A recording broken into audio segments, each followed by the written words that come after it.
नमस्कार दोस्तों। मैं दीपक शर्मा अंग्रेज आपका स्वागत करता हूं द लीगल चैम्बर में।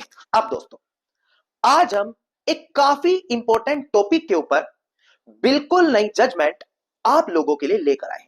देखिए, अक्सर देखने को मिलता है कि जैसे ही कोर्ट के अंदर कोई केस डाला जाता है तो उसी दरमियान वहां पर डिफेंडेंट यानी कि हमारे जो भी विपक्षी हैं, जिनको कोर्ट केस में पार्टी बनाया जाना जरूरी है, सभी लोगों को उस केस के अंदर जोड़ा जाता है। कई बार यह भी देखा जाता है कि केस के बीच में आकर कुछ लोग यहां पर पार्टी बनने की डिमांड करते हैं।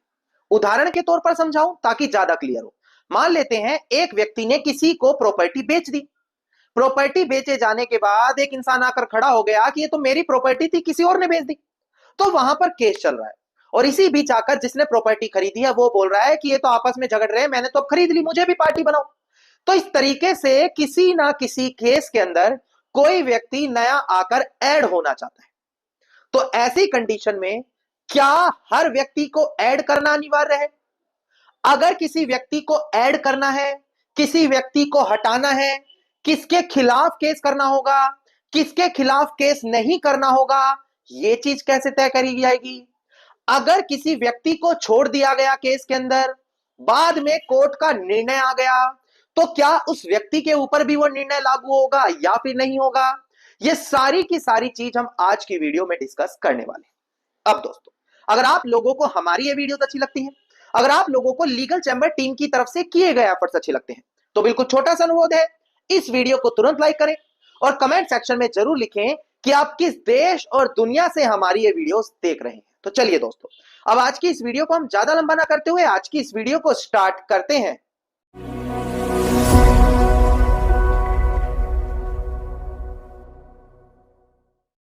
अब दोस्तों, सबसे पहले वीडियो की शुरुआत में एक काफी महत्वपूर्ण जानकारी आप लोगों को दे दी जाए। देखिए, आज हम जिस प्रावधान की बात करेंगे वो कोड ऑफ सिविल प्रोसीजर 1908 यानी कि सीपीसी के ऑर्डर 1 रूल 10 के अंदर हम बात करने वाले हैं। ऑर्डर 1 रूल 10 अगर सरल भाषा में आपको बताऊं तो यह बताता है कि किस व्यक्ति को कोर्ट केस में जोड़ा जाएगा और किसको हटाया जाएगा। अगर कोई व्यक्ति केस के अंदर जुड़ना चाहता है जिसको पहले नहीं जोड़ा गया, तो वो इसी ऑर्डर 1 रूल 10 के प्रावधान का इस्तेमाल करके कोर्ट केस के अंदर आकर जुड़ जाता है। नौ, आज हम इसी प्रावधान से जुड़ा एक काफी बड़ा फैसला लाए। सबसे पहले मैं आपको बता दूं कि ऑनरेबल सुप्रीम कोर्ट समय समय पर ऐसी अनेकों जजमेंट देता रहा है जहां पर इसी ऑर्डर 1 रूल 10 या अन्य कानूनी प्रावधानों से जुड़े काफी बड़े फैसले दिए गए, जैसे कि किसको पार्टी बनाना अनिवार्य है, किसको नहीं बनाना होगा। अगर किसी को पार्टी नहीं बनाया और उसी के खिलाफ फैसला आ गया तो उस फैसले की क्या अहमियत है, किसको नेसेसरी पार्टी बोला जाएगा, किसको नेसेसरी माना जाएगा, सारी चीज ऑनरेबल सुप्रीम कोर्ट अपनी पहले ही जजमेंट में क्लियर कर चुका है। पर आप लोगों तक कभी वो सारी जजमेंट आ ही नहीं पाती, क्योंकि इसके पीछे का कारण है कि आप लोगों के पास कोई ऐसा माध्यम ही नहीं है। पर लीगल चैम्बर अब आप लोगों के लिए इसका समाधान लेकर आ गया है। जी हां, हम बात कर रहे हैं वीआईपी व्हाट्सएप ग्रुप के बारे में। यह एक ऐसा व्हाट्सएप ग्रुप है जहां पर आप लोगों को हर एक लेटेस्ट जानकारी मिलने वाली है। अब चाहे एक एडवोकेट आप हो सकता है कोई लॉ स्टूडेंट आप हो सकता है कॉमन इंसान है जिनका कोर्ट में कोई केस चल रहा है, तो आप लोगों को पता होगा कि फेवरेबल जजमेंट अगर आपको मिल गई तो उसका कितना बेनिफिट आपको मिल सकता है। इसीलिए इस लीगल चैम्बर की इतनी ज्यादा डिमांड है दोस्तों। इसके अलावा अगर आप इस ग्रुप से जुड़ना चाहते हैं तो मात्र 1,000 रुपए, सिर्फ 1,000 रुपए इसकी ज्वाइनिंग फीस है, वो भी लिमिटेड समय के लिए रह गई है। अगर आप 1,000 के हिसाब से देखो तो दिन के 2.5 रुपए बनते हैं, क्योंकि पूरे 1 साल तक ये फीस लागू रहती है। इसके अंदर आपको अपनी पसंदीदा जजमेंट, लैंडमार्क लेटेस्ट जजमेंट मिलती रहेगी। तो यहां से आप लोगों को कितना बेनिफिट मिलने वाला है, और यकीन माने कुछ ही दिनों में 325 से ज्यादा सदस्य इस ग्रुप में जुड़ चुके हैं, क्योंकि इसके इतने बेनिफिट्स हैं। आज भी आप लोगों के पास मौका है, मात्र 1,000 रुपए में जुड़कर लीगल चैम्बर का वीआईपी ग्रुप ज्वाइन कर सकते हैं और पूरे 1 साल तक सारे फायदे ले सकते हैं। नौ, हम बढ़ते हैं अब अपनी आज की वीडियो की ओर। देखिए, आज हम बात कर रहे हैं ऑर्डर 1 रूल 10 सीपीसी, यानी कि कोर्ट केस के अंदर कैसे पार्टी किसको जोड़ा जाए, किसको हटाया जाए ना। अब देखिए दोस्तों, सबसे पहले आपको जानना होगा कि दो तरीके के लोग होते हैं। एक को माना जाता है नेसेसरी पार्टी, एक को माना जाता है प्रॉपर पार्टी। और इसी चीज से तय होता है कि किसको कोर्ट केस में जोड़ा जाएगा, किसको नहीं। देखिए, प्रॉपर पार्टी उसको बोलते हैं जिसको अगर कोर्ट केस में जोड़ा गया तो कोर्ट को फैसला देने में आसानी होगी, कोर्ट को निर्णय तक पहुंचने में, चीजों को समझने में आसानी होगी, उसको बोला जाता है प्रॉपर पार्टी। अगर वो ना भी हो तो कोर्ट को थोड़ी मेहनत और करनी है और अपना फैसला दे देना है। दूसरी ओर आता है नेसेसरी पार्टी।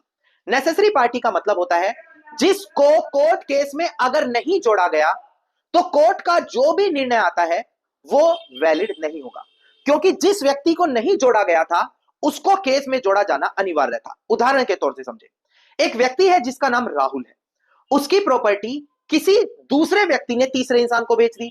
राहुल की प्रॉपर्टी थी, बेची दूसरे इंसान ने, खरीदी तीसरे इंसान ने। अब वो दूसरा इंसान और तीसरा इंसान आपस में केस लड़ रहे हैं, आपस में केस लड़कर केस का फैसला ले लिया।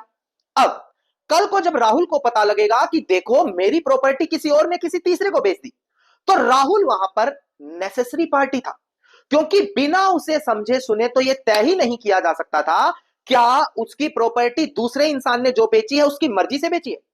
तो अगर कल को उस प्रॉपर्टी पर केस किया जाएगा तो राहुल नाम के उस व्यक्ति को पार्टी बनाना अनिवार्य है, इसी को नेसेसरी पार्टी बोला जाएगा।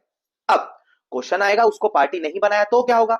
इसको बोला जाता है नॉन ज्वाइंटर ऑफ नेसेसरी पार्टी, यानी कि किसी केस के अंदर किसी जरूरी व्यक्ति को ज्वाइन नहीं किया और कोर्ट केस से फैसला ले लिया, और इस प्रकार के फैसले का प्रभाव नहीं माना जाता। दोस्तों, अगर कोई व्यक्ति चालाकी से किसी पर केस करके अपने पक्ष में फैसला ले ले और यह समझे कि ये तो सभी लोगों पर लागू होगा, तो जो वहां पर नेसेसरी पार्टी होता है उसके ऊपर यह फैसला लागू नहीं होता। अब ये एक बेसिक जानकारी थी जो आपको पता होनी अनिवार्य है। ऐसा नहीं है कि यह जानकारी मैं ही दे रहा हूं, ऑनरेबल सुप्रीम कोर्ट समय समय पर इस पर बड़ी जजमेंट देता रहा है। अगर आपको चाहिए, वीआईपी ग्रुप अवेलेबल है, वीडियो में डिस्क्रिप्शन में नंबर है, उसको ज्वाइन करें।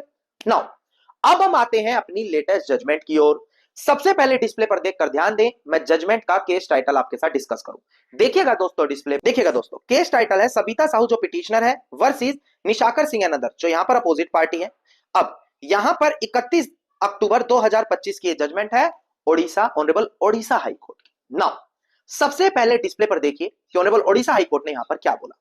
देखिएगा दोस्तों, डिस्प्ले पर यहां पर ओडिशा हाई कोर्ट ने यही हेल्ड किया कि देखिए, कोई भी अगर सिविल केस होता है तो प्लेंटिफ को वहां पर फोर्स नहीं किया जा सकता कि वो किसी भी तीसरे इंसान को जरूर जोड़े, अगर वो उस तीसरे इंसान के खिलाफ राहत लेना ही नहीं चाहता।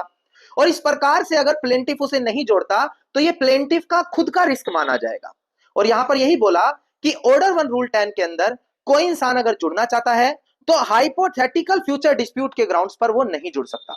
मतलब कि अगर एक इंसान आकर कोर्ट में ऑर्डर 1 रूल 10 की एप्लीकेशन लगाता है और ये कहता है कि देखो आने वाले समय में मेरा भी इस चीज को लेकर झगड़ा बन सकता है, तो इसी वजह से मुझे भी सुना जाए और मुझे भी कोर्ट केस में जोड़ा जाए, तो इस प्रकार का अगर कोई ग्राउंड बनाकर कोर्ट केस में पार्टी बनना चाहता है तो उसको अलाउड नहीं किया जाए।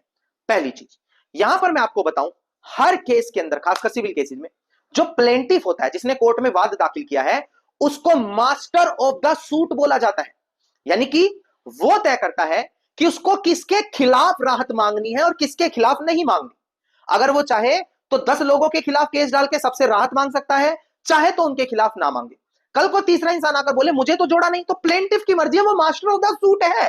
अगर उसको आपके खिलाफ राहत नहीं मांगनी तो वो ना ही अगर आपको पार्टी भी बनाए तो इससे कोई फर्क नहीं पड़ेगा। हां, अगर आप उस केस में नेसेसरी पार्टी है जो मैंने शुरू में बताया था, फिर कोर्ट को आपको ऐड करना पड़ेगा, नहीं तो वो नॉन ज्वाइंटर बन जाएगा और प्लेंटिफ के पक्ष में जो भी फैसला है उसकी कानून में मान्यता नहीं होगी, क्योंकि जो मेन व्यक्ति है जो नेसेसरी पार्टी है उसी को ऐड नहीं किया और कोई भी फैसला आ गया तो वो उस पर लागू नहीं होने वाला। ये चीज आपको पता होनी अनिवार्य है। तो जब भी ऑर्डर 1 रूल 10 के तहत कोई पार्टी कोर्ट केस में आएगी तो उसको यह दिखाना है कि मैं नेसेसरी पार्टी हूं, मैं कोर्ट केस से इफेक्ट होंगी। दूसरी चीज, जो प्लेंटिफ है उसको बताना है इसका कोई लेना देना नहीं है, मैं मास्टर ऑफ द सूट हूं, मुझे इसके खिलाफ कोई राहत नहीं चाहिए, तो इसको क्यों पार्टी बनाऊं। ये तो केवल कोर्ट केस को लंबा खींचने के लिए यहां पर जुड़ रहा है। इस तरीके से चीजों को कंसीडर किया जाता है, जिससे जुड़ा जो बिल्कुल लेटेस्ट फैसला आया है वो मैंने यहां पर आपको क्लियर कर दिया है। धन्यवाद दोस्तों। अगर वीडियो में बताई गई जजमेंट की पीडीएफ कॉपी पाना चाहते हैं, और डिटेल में पढ़ना चाहते हैं, ऑर्डर 1 रूल 10 की और जजमेंट्स पाना चाहते हैं, सीपीसी के किसी दूसरे प्रावधान से जुड़ी जजमेंट पाना चाहते हैं, या अपने किसी पॉइंट पर जजमेंट पाना चाहते हैं, तो वीडियो के डिस्क्रिप्शन में वीआईपी ग्रुप का नंबर है, वहां पर कनेक्ट करें, वीआईपी ग्रुप को ज्वाइन करें और आप लोगों को जजमेंट से जुड़े सारे फैसले वहां पर मिल जाएंगे। धन्यवाद दोस्तों। उम्मीद करता हूं वीडियो में मिली जानकारी आप लोगों के लिए बेहद ज्यादा लाभदायक साबित होगी। अगर वीडियो में मिली जानकारी आपको अच्छी लगी तो वीडियो को लाइक, शेयर और कमेंट जरूर कीजिएगा। वीडियो से जुड़ा अगर आपका कोई क्वेश्चन है तो मुझे कमेंट सेक्शन में जरूर लिखिए। इसके अलावा अगर आप लोग इसी प्रकार की हर महत्वपूर्ण जानकारी पाना चाहते हैं तो चैनल को तुरंत सब्सक्राइब करके नोटिफिकेशन बेल आइकन आप जरूर दबा दें।